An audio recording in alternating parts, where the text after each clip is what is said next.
안녕하세요. 사투리하는 사람입니다. 살다 보면은 누구나 한 번씩은 체하거나 소화가 잘 안 될 때가 있습니다. 그런데 이런 일이 너무 자주 있다면은 치료가 필요하겠죠.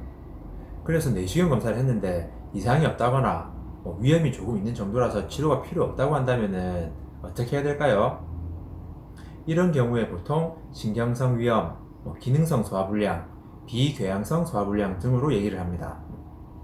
진단만 보면은 별것 아닌 것 같지만은 막상 당사자의 스트레스는 아주 심합니다. 하루 세 끼 식사를 하는데 걸핏 하면은 속이 더부룩하고 빵빵해지고 나는 이렇게나 불편한데 검사해도 별다른 이상이 없다고 하면은 어떻게 될지 알 수가 없으니까 얼마나 답답하겠습니까? 하지만 모든 결과에는 원인이 있습니다. 아직 찾지 못했을 뿐이죠. 다행히도 한의학에서는 오랜 기간 동안 내시경 같은 검사 없이도 소화기계 질환을 진단하고 치료해왔습니다. 그리고 실제로 제가 치료를 해보니까 치료 효과도 상당히 좋았습니다. 그 중에서 기능성 소화불량은 눈에 띄는 구조의 이상이 없기 때문에 원인에 대한 치료가 제대로 이루어지면 의외로 빠른 시일 내에 소화장애 증상이 개선될 수 있습니다.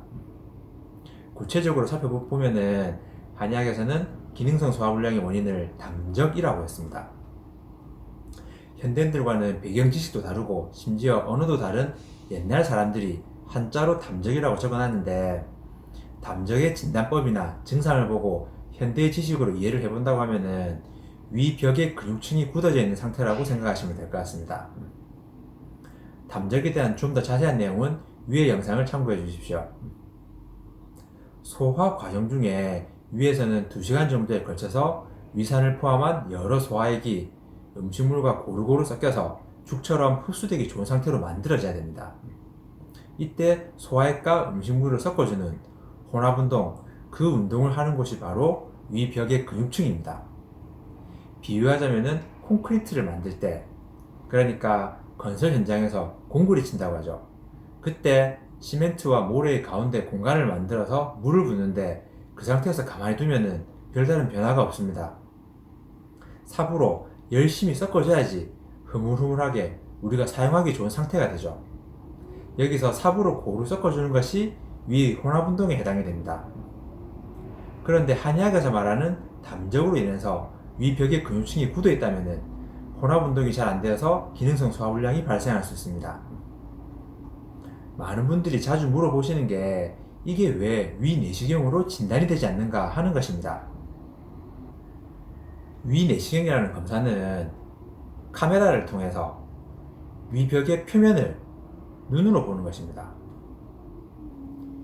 위벽을 확대해서 보면은 표면에서부터 점막층, 점막 하층, 근육층, 장막층으로 나뉘는데 위내시경 검사는 위벽에서 음식물과 접촉을 하는 점막층의 염증이나 궤양을 진단할 수 있지만은 더 깊은 층에 위치한 근육층의 상태를 파악할 수는 없습니다. 기능성 소화불량의 경우에 증상이나 체질, 복부 진단 등을 고려해서 그에 맞는 담적 치료가 이루어지면은 위의 운동 기능이 정상화되면서 대부분의 경우에는 좋은 치료 효과를 기대할 수 있습니다. 기능성 소화불량으로 장기간 소화 기능에 문제가 있다면 가까운 한의원에서 담적 치료를 받아보시길 추천드립니다. 시청해주셔서 감사합니다.